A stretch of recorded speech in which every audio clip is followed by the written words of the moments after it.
Hello लोगोफोर खुलुमबाय बयखौबो दा पुरा आब' मिथिनिल' दावराव जाबाय दं नायनानै लादो गासिबो आब' मिथिया मा बुंखो खुलुमबाय रायजोफोराथ' दा माने गोबां आंनि पोस्ट नुबाय थादों जानो हागौ इउट्युबफोराव फेसबुकफोराव बिनिखायनो आं दिनै भिडिअखौ लाबोनाय जादों आरो स' प्लिज आंनि पोस्ट होनाय बा आंनि बागै भिडिअ होनायखौ बन्द खालामथ'दो अन्नानैहाय आं माने सहायनो हायाखै जेनेबा मानसिफोरनि खायसेनि रायनाय बा बेफोरखौहाय ओंखायनो नोंथांमोना बयबो मिन्थिदों जेनेबा आंहा मोजां मोननाय दंमोन क'क्राझारनि बे नंगौ मोजां मोननाय दंमोन औ जों दिनै दुइ बोसोर बारबायानोमोन रिलेसनशिपआ आरो बाट हठात आं गुबुनजों हाबा जाबाय बेनि थाखाय आं दा गोबां रायजानो गोनांबो जाबाय दा जेनेबा हयथ' बिनि खाफालाव आं गैयामोन बा आंनि खाफालाव बे गैयामोन मोजां मोननायालाय मोनदोंमोन मोनाखै नङा बहुद मोनदोंमोन खिन्थु माब्रै मा जाखो हठात बेखौथ' जों बुंनो हाला दा आं हाबा जाबाय औ आं मैया हाबा जाबाय ओमफ्राय आंहा बुंनांगौ जेबो गैया थेवब्लाबो माने गोबाङानो माने आंखौ गाज्रि मोनदों बा गोबाङा मोजां मोनदों थेवब्लाबो आं बेखौनो हास्थायो आरो जेनेबा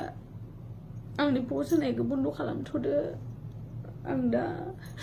जायजों दं बेजोंनो थागोन मोजाङैनो थानो नाजागोन आं थेवब्लाबो हयथ' आंनि भुलबो जानो हागौ जेनेबा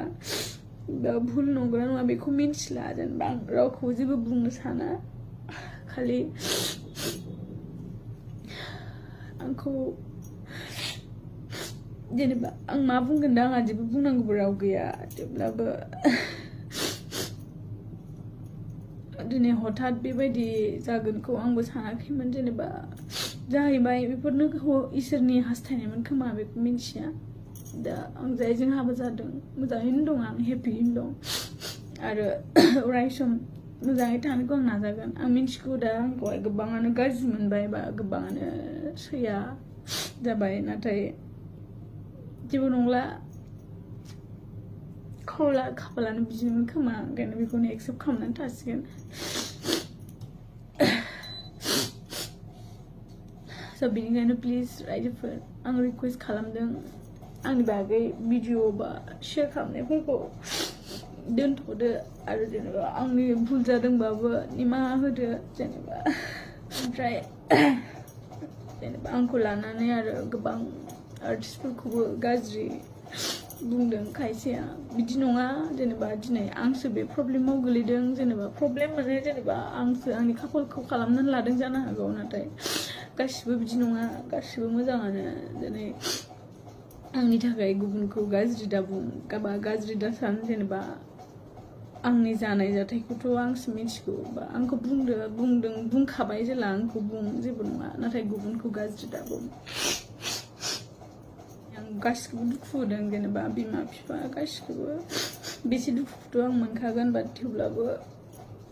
आं हाबाखौ जाबाय औ आं जायजों जादों बेजोंनो आङो अराय सम थासिगोन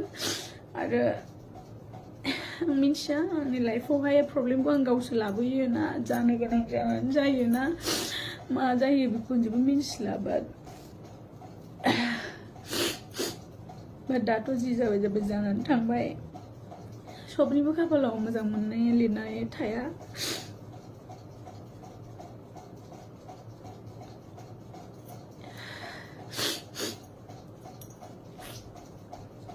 आंहा जेबो बुंनांगौ गैला खालि आंनि माबाफोर गोरोन्थि जादोंबा आं निमाहा बिबाय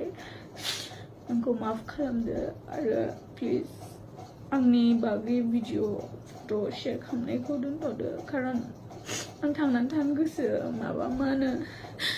आं नायनो हाया कमेन्ट बेफोरबायदि नायनो हाला खारन जों ससियेल मिडिया मबाइलजों थाबाय थाग्रा नालाय मबाइल लायाबाबो थानो हाया इउटुबफोरखौ नायफ्लाङो स' गासै स्क्रल खालामबानो